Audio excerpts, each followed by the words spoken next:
Ketua Umum Partai Gerindra yang juga bakal calon presiden 2024 Prabowo Subianto menerima kunjungan Putri Presiden keempat Republik Indonesia Abdurrahman Wahid Gus Dur, Yeni Wahid.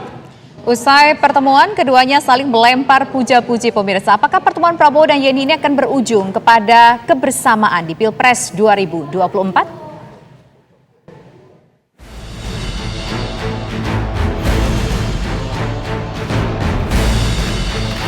Ketua Umum Partai Gerindra yang juga bakal calon presiden 2024 Prabowo Subianto menerima kunjungan Putri Presiden keempat Republik Indonesia Abdurrahman Wahid atau Gus Dur, Yeni Wahid.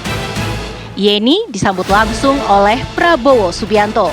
Keduanya terlihat sangat akrab. Prabowo dan Yeni pun saling memberikan hormat.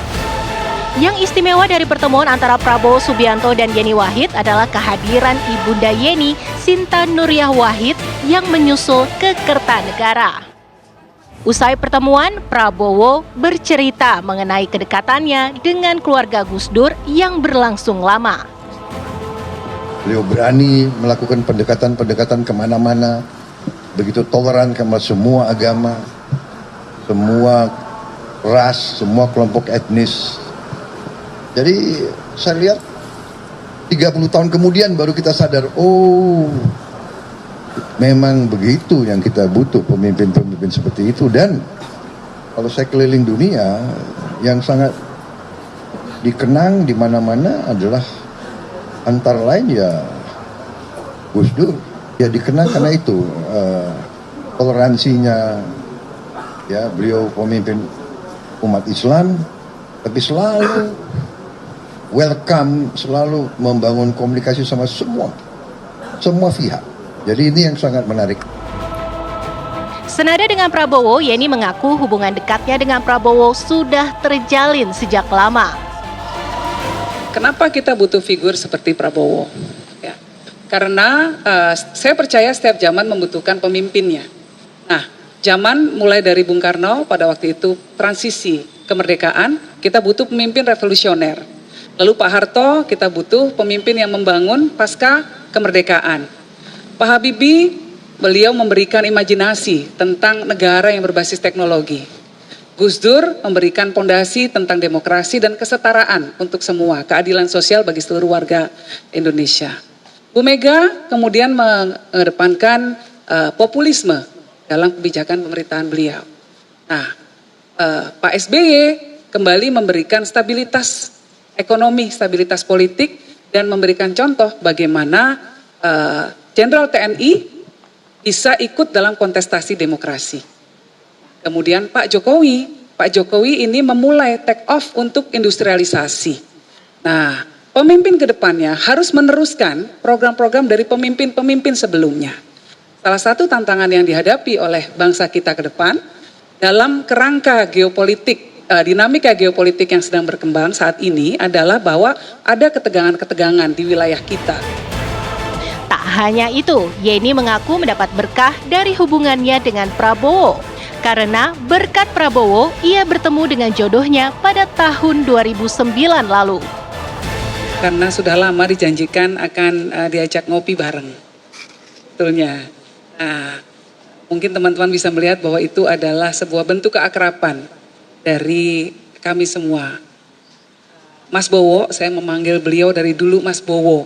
Ya, usia itu gak penting, karena apa?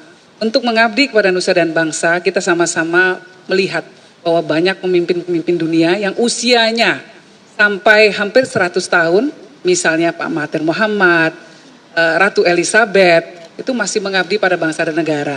Jadi kalau Mas Bowo ini ya usianya kalau dalam politik masih remaja. Makanya masih sangat pantas dipanggil Mas Bowo. Nah, jadi kami kedekatannya jauh sekali melampaui kami berdua. Karena keluarga Mas Bowo, kakek beliau Eyang Margono itu tetanggaan dengan eyang saya, Eyang Wahid Hashim di daerah Matraman. Dulu kalau ketika Eyang Margono berpulang, eyang saya ikut mendoakan. Jadi hubungan yang sangat-sangat dekat ini sudah terjalin sejak lama. Apalagi kemudian saya mendapatkan berkah besar dari hubungan baik dengan Mas Bowo, yaitu apa? Yaitu ketemu jodoh saya. ketika tahun 2009 kami dari PKB Gus Dur mengalihkan dukungan ke Gerindra tahun 2009. Disitulah saya ketemu suami saya ketika kami berkampanye untuk Mas Bowo. Nah, jadi hubungannya ini hubungan hati. Bukan cuma sekedar politik, melampaui 5 tahunan, ajang politik 5 tahunan. Kira-kira begitu ya Mas Bowo ya. Saya kira demikian juga ya, jadi kekeluargaan, persahabatan itu harus kita utamakan. Perbedaan politik itu biasa. Kadang-kadang Mbak Yeni berada di pihak yang berbeda dengan saya. Tidak ada masalah. Ya, tetap kita komunikasi dengan baik. 2019 kalau nggak salah Mbak Yeni, Pak Jokowi. Prabowo juga mengaku terkesan dengan kepemimpinan Presiden keempat RI Kiai Haji Abdurrahman Wahid. Prabowo memuji Gus Dur merupakan sosok dengan pemikiran cemerlang yang jauh ke depan. Beliau berani melakukan pendekatan-pendekatan kemana-mana, begitu toleran sama semua agama, semua ras, semua kelompok etnis.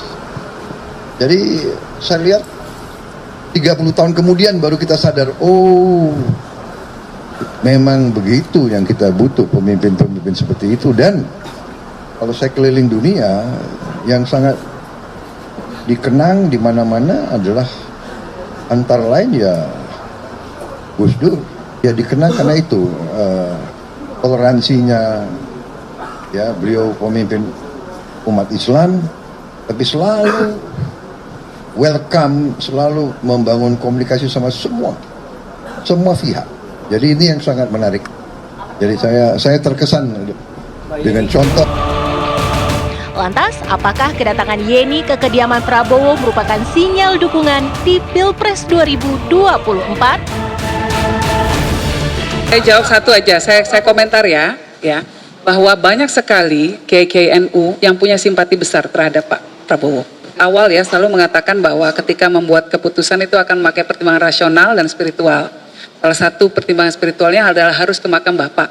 Nah, kebetulan saya belum sempat ke sana ini. Jadi dari sisi pertimbangan spiritual memang saya harus melalui itu dulu. Tapi secara rasional ya berkomunikasi dengan Pak Prabowo. Pak Prabowo ini punya visi yang sangat luar biasa. Bagi kami Pak Prabowo ini top list. Ya. Jadi prioritas paling utama karena ada kesamaan-kesamaan visi. Jadi secara rasional itu mungkin kita sudah bisa punya kesamaan-kesamaan. Tinggal menapaki mekanisme spiritual dulu. Pakar politik Ujang Komarudin menilai Yeni Wahid berpeluang menjadi calon wakil presiden mendampingi Prabowo Subianto. Sangat mungkin ya skema atau perjodohan antara Pak Prabowo dengan Mbak Yeni Wahid. Apalagi kita tahu bahwa capres dan cawapres sebelah, yaitu di kubu Nasdem dan PKB, ada Anies dan Cak Imin. Artinya ketika Pak Prabowo ingin menguasai suara Jawa Timur, ingin katakanlah menandingi ya agar unggul di Jawa Timur dengan pasangan Anies dan Cak Imin, maka salah satu pilihannya adalah mencari figur yang KNU-nya, terah KNU-nya sangat jelas, yaitu Mbak Yeni Wahid. Dan seandainya perjodohannya terjadi, Mbak Yeni Wahid jadi cawapresnya Pak Prabowo, itu menjadi sesuatu yang positif bagi Pak Prabowo. Kenapa? Karena Pak Prabowo dekat dengan Kiai di Jawa Timur, lalu juga dekat dengan keluarga Gus Dur. Di saat yang sama menjadikan Yeni Wahid menjadi cawapresnya, itu menjadi sebuah keuntungan bagi Prabowo untuk bisa katakanlah ya mendapatkan dukungan dan suara mayoritas di kalangan grassroots NU Jawa Timur. Selain nama Yeni Wahid, nama lain yang muncul di bursa cawapres Prabowo adalah nama Menteri BUMN Erick Thohir, Ketua Umum Partai Golkar Erlangga Hartarto, hingga Gibran Rakabuming Raka juga sempat diisukan menjadi cawapres Prabowo. Namun, usia Gibran belum memenuhi syarat minimal pencalonan di pemilu. Tim TV One mengabarkan. Bukan cuma restu didoakan tuh kalau udah kayak gitu.